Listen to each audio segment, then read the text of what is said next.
Imagine society granting you the authority to proclaim that your self-described lived experience can trump all contrary evidence, and that the declaration, "This is our truth," is sufficient to supply you civil legislation to protect and advance your political aims. On the face of it, it would seem like the woke ideology would be utterly Catholic. Like overthrowing oppression, well, wouldn't a Catholic be about that?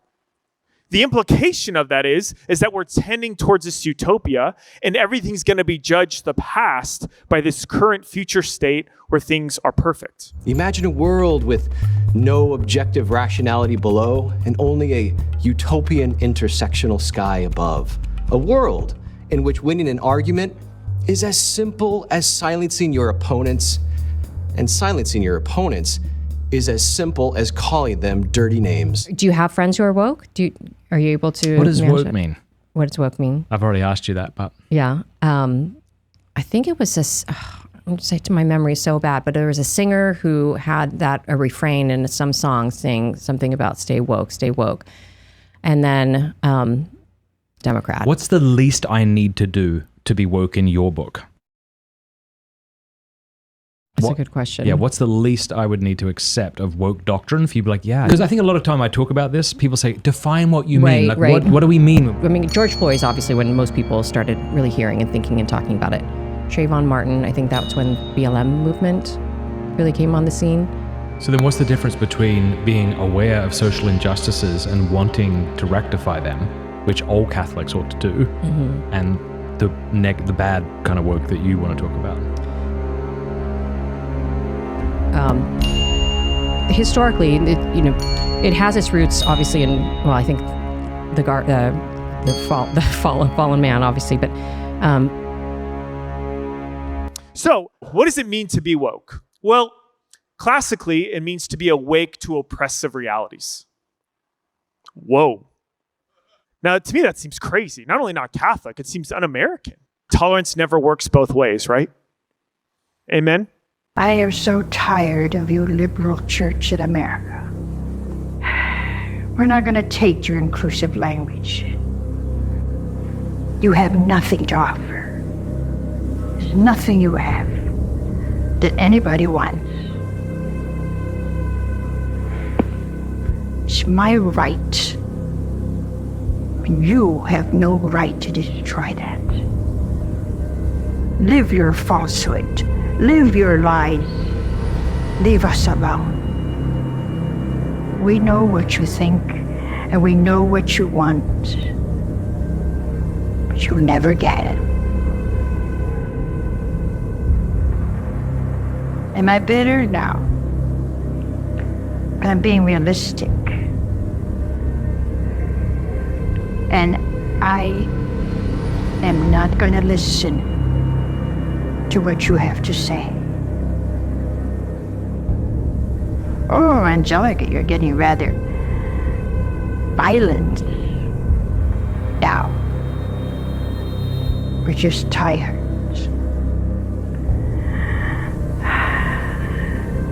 Now you know how I feel.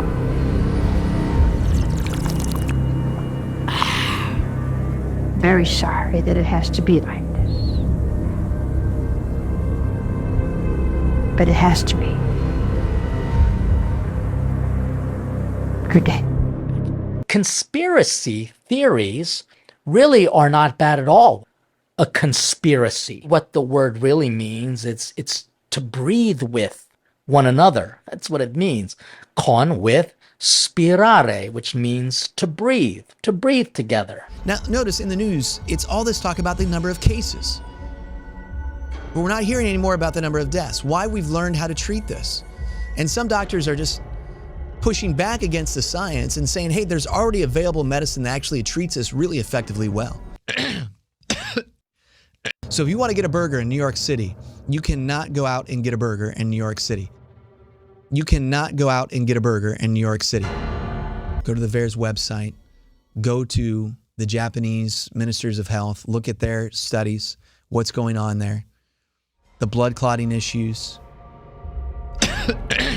Not making this stuff up. You can go research it yourself, or you can pay $25 a month I think it's a hard conclusion to draw, that someone is wrong to get the vaccine and vice. What's that?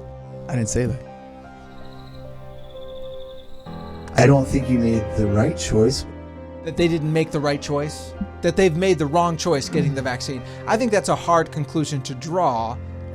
And but in fairness, he was saying, like, in his opinion, he feels that they might have made the wrong choice. But therefore, you can say in my opinion all day.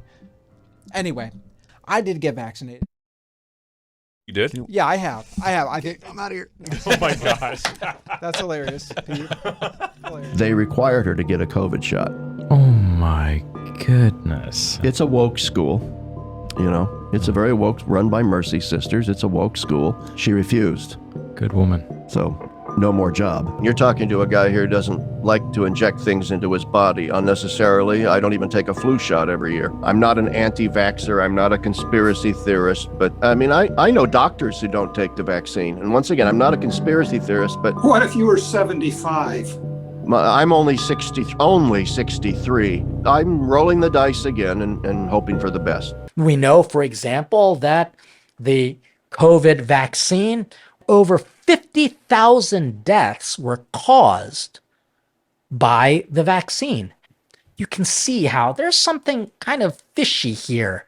I'm just asking questions. And if people get offended by the questions, then maybe they are, in a sense, using an appeal to authority, that somehow they're smarter than I am. The best way to learn grammar in your own language is actually to learn Latin. Yeah. We also, this is just an aside, this is what we do. Like, we also hold off on science, like formal science for a while, except through living books and through just being out in nature, answering specific questions. Because we noticed early on that, like, as soon as a kid understood why it happened, their attitude changed towards it. It can contribute to this reductionism and this decreased curiosity in the world. I want them to, when they're kids, to just feel like the world is big and exciting and interesting, and just full of never-ending, like clouds are these never-ending thought processes that you can think about. Science can come later. Staying at home is the most practical thing that any woman has ever done throughout all of history.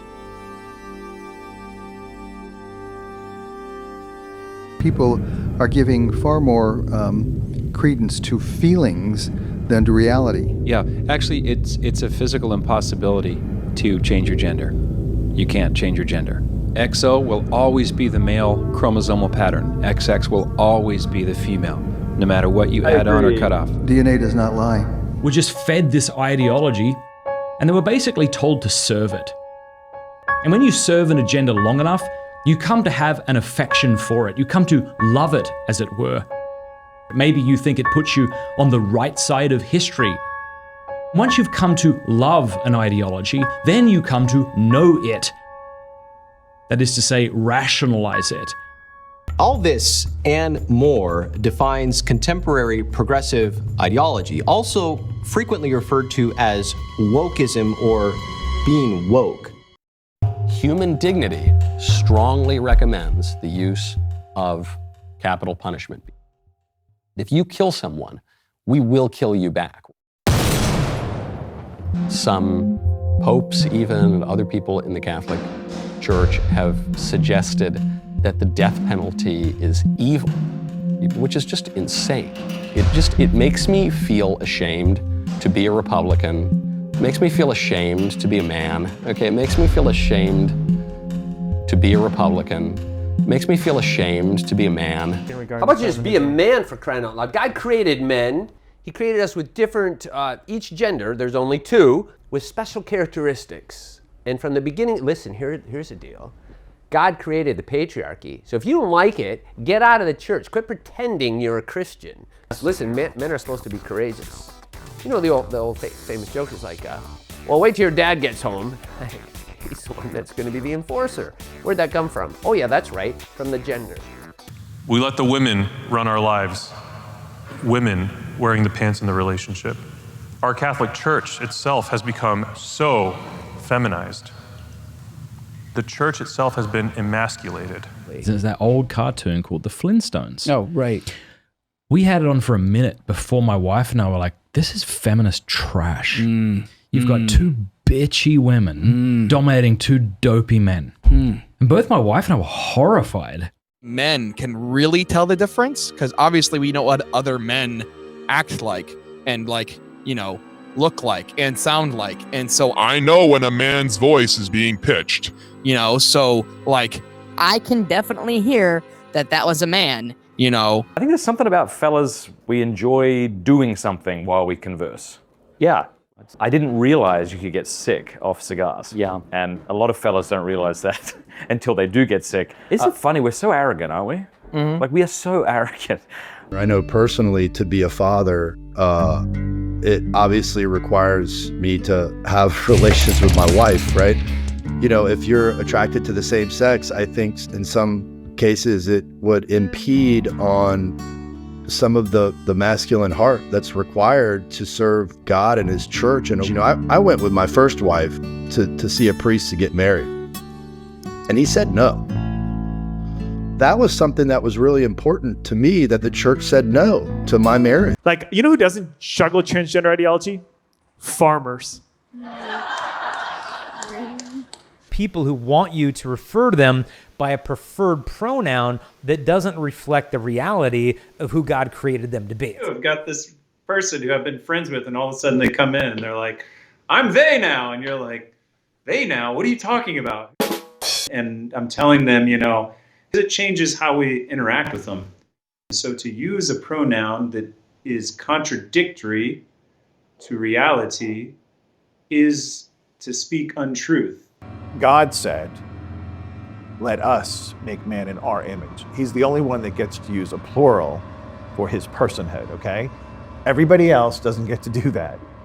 He made them male and female. Only God assigns gender. And to use something like they, which is a pronoun that refers to plural persons, to use that for a singular individual is contradictory to reality. No longer call me she or her. I am now they. I am now multiple people. Is this just demons? Demons are influencing at the very least. I have found a tremendous amount of healing from psychedelics. And is it really considered a drug? I mean, because America's put that stipulation on it, or is it a medicine that comes from nature? The drug probably had a curse on it. I've had nothing bad come to me from it. Praise God. The church takes this very seriously. In fact, it's right in canon law that a man has to have his genitals to be ordained a priest. You have to have what it takes to be a father. Have you gone back and looked this up? I'm sure you've said that, and at times you're like, is that still true? No, well, there can be what I've been told by a canon lawyer. It's in canon law, but one can be granted a dispensation in certain circumstances. There it is, in canon law. The reason for the flood was because men entered contracts with other men. Gay marriage is this Jewish document, ancient Jewish document that pinpoints that as the reason for the flood. We are in worse times than the flood. When we're mutilating children chemically and physically, we're hearing about saving the planet? When he comes down hard, it's to save the planet. Yes, it's like this is the biggest issue in the world today. And his primary concern is about taking care of the planet. It's the importance of being able to call each other gay too, because we were taking back the power of the word gay. The ability of men to call each other gay, that's a way of checking and regulating male behavior. Stop being gay. And you're like, oh, excuse me. And then you act normally. Now you can't say that. And it's like, yeah, well, you're right. It is coming back. I wonder why that's the case. How do you think Gay Month is going to go this year? It felt like last year there was significant pushback against it. Yeah, I think it'll probably continue. Yeah, it would. I think that that rainbow flag has no place in civilized society. It's disgusting. It's satanic. They take that rainbow, which is a promise of God's mercy, and they wave that in God's face. And they say, we're mocking you. We're saying we are going to be prideful. We're going to do abominable behavior. And we're daring you to basically bring the fire. And that's why the flag, too, if you count the stripes on it, it has 6 stripes. Not 7 like the rainbow. The rainbow has 7 colors. 7, of course, God's number. 6, of course, being Lucifer's number. So it's, of course, it's an occult symbol. You know, Muslims are worshiping, just a different demon. Islam is a form of devil worship. Yeah. You know, if you concede that Muhammad was interacting with a disincarnate, intelligent being, right? It is either the case that he was interacting with an angel, or he was interacting with a demon. And if he was interacting with a demon or the devil, then the revelations that came from them is a form of devil worship, right? The Catechism says that with Muslims we worship the one true God, right? I can look this up, but I mean, at that point you'd either have to disagree with the Catechism or say that it put it poorly, right? Are you gonna check me? Let's see. The plan of salvation also includes those who acknowledge the Creator in the first place, amongst whom are the Muslims. These profess and hold the faith of Abraham, and together with us, they adore the one merciful God. So I have to go with that. Yeah. Yeah. They have the audacity to call their religion equal among the monotheistic religions. Islam is imposing itself upon us. I'm 63 years old. I never even knew about Islam until just recently. I never saw a Muslim. First time I saw a Muslim is when my wife and I went to Israel for the first time in 1995. When I grew up outside of Detroit, Michigan, I never saw a Muslim. I never heard about Islam. And now when I go to the grocery store, 1 out of 3 people is a Muslim. How many babies are Americans having, even Catholics? 2? How many babies are Muslims having? I know families that have 25. I always wonder, what do the women get when they get to heaven in Muslim? Islam. What's prepared for the women in heaven? This is what I mean. It's a very male-oriented religion, and it's all about carnality. And it is a political ideology, and they want to have the whole world under Allah as a theocracy. I tell my kids I want you to raise my grandchildren to be martyrs. Many men, young and old, are enchanted by women that they would not normally be attracted to. I know it sounds like, oh, poor young man, but guess what? They're weak, man. Girls seek attention. Young men are easily seduced. Women are already attractive as it is, and now she's trying to get all of her wiles out there. I'm gonna wear a shirt that's extra, clingy, or I want my skirt to flow just so nicely. It's all about vanity, vanity, vanity. I look nice. I'm presentable. I'm wearing a hoodie and I'm still presentable. I'm presenting, right? But I'm not trying to seduce you. When I first started serving Mass, it was a 7:30 a.m. Mass. And this priest used to show up who wasn't part of the parish. And I asked to see Father, and he came out, and we sat on the steps of the rectory, and we were making out and stuff like that. And I was like, wow, that was cool, but come to find out later that he was a child molester. And that I wasn't his type.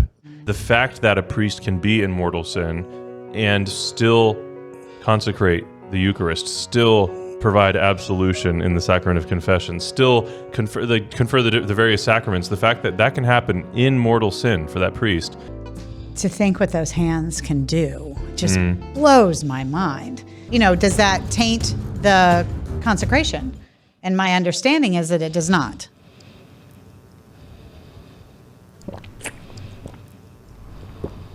And we're all guilty of it. It's Satan. I mean, that's his shtick. Go to another church that doesn't have child molesters. Not trying to make excuse for what they did. Oh, good, because I was worried. We cannot allow those kinds of things to unsettle us. Yep. Jesus had Judas. You know what I mean? You don't leave Jesus because of Judas. Yeah. I remember once, it was the last night of a mission. I was out with a priest and a couple of parishioners, and the priest had a lot to drink, and he wanted to drive back to the rectory, and I was like, I said, Father, if you put the keys to that ignition, I'm calling the police and having you arrested. I don't know that that's the biggest thing. I'm sure we'll have people who are slightly upset today that we're having a cigarette. And Blah, blah, blah, blah, blah. but you can't throw the baby out with the bathwater. No. Jesus drank wine. Jesus turned water into wine.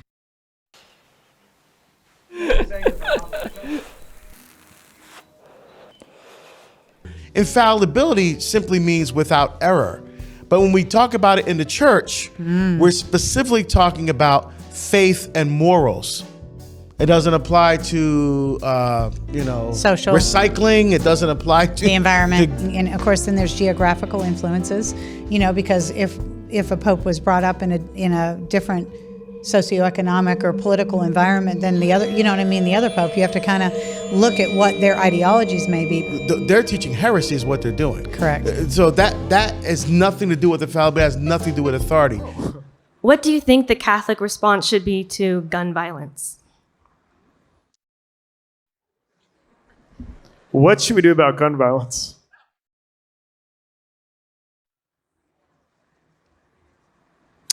Well, I don't know. Stuff it back in your pocket or from wherever the heck it came. Keep your mouth shut